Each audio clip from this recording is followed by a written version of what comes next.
I want to tell you about the 3 most intense weeks of my career.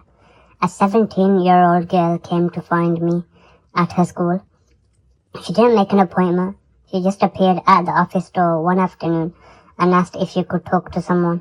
She sat down, she looked at the door twice to make sure nobody was outside, and then she told me that in 3 weeks her family was taking her abroad for a holiday. Except it wasn't a holiday. She was going to be married to a man she had never met, in a country she had visited once as a child. She had known about it for 2 years. She had been told since she was 15 that this was what was going to happen, that it was what was best for the family, that it was her duty, that it was not something that was up for discussion.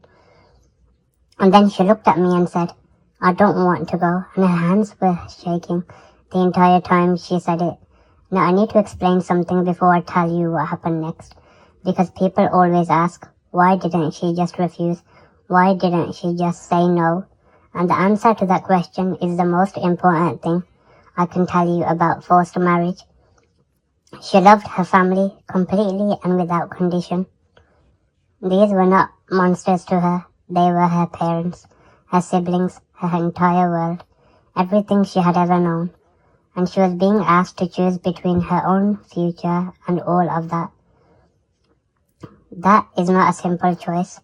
That is one of the most impossible positions a human being can be placed in, and anyone who reduces it to just say no has never understood what it actually means to have your entire identity and belonging tied to the people who are also the source of the harm. So 3 weeks, here is exactly what I did. The first thing I did was nothing. Not nothing carelessly, nothing deliberately. I did not pick up the phone. I did not contact her parents. I did not make any referrals that could be traced back to her that afternoon, because the most dangerous thing I could have done in that moment was move too fast and tip off the family before we had a plan. In forced marriage cases, the moment the family suspects someone has spoken to authorities, the timeline accelerates. Trips get moved forward, passports get taken, children get pulled out of school. So the first thing I did was slow down, sit with her, build enough trust in that single conversation that she would come back.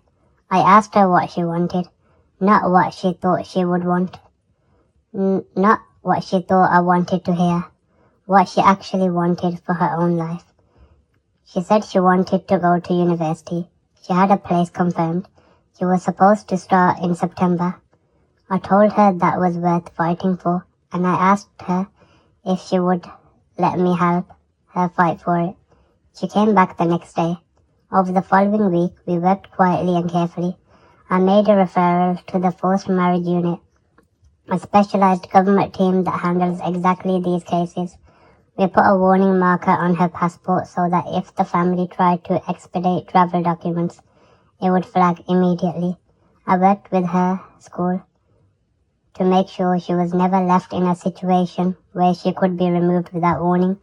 And every single day I made sure she knew that whatever she decided, even if she changed her mind, even if she decided she couldn't go through with it, I would not judge her, I would not abandon her, I would still be there.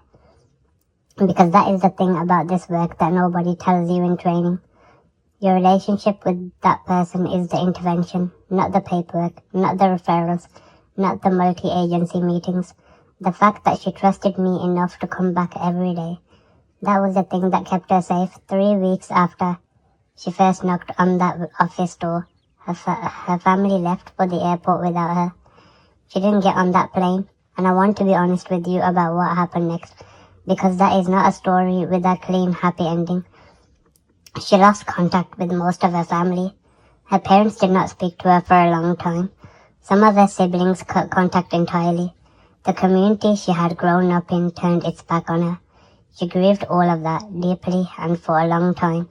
Safety does not always feel like relief. Sometimes it feels like loss. And it is important to say that out loud, because too often we tell these stories like the rescue is the end. It isn't. It is just the beginning of a different and incredibly hard journey. She started university that September. She sent me a message on the first day. It just said, "I'm here." 2 words. That was enough.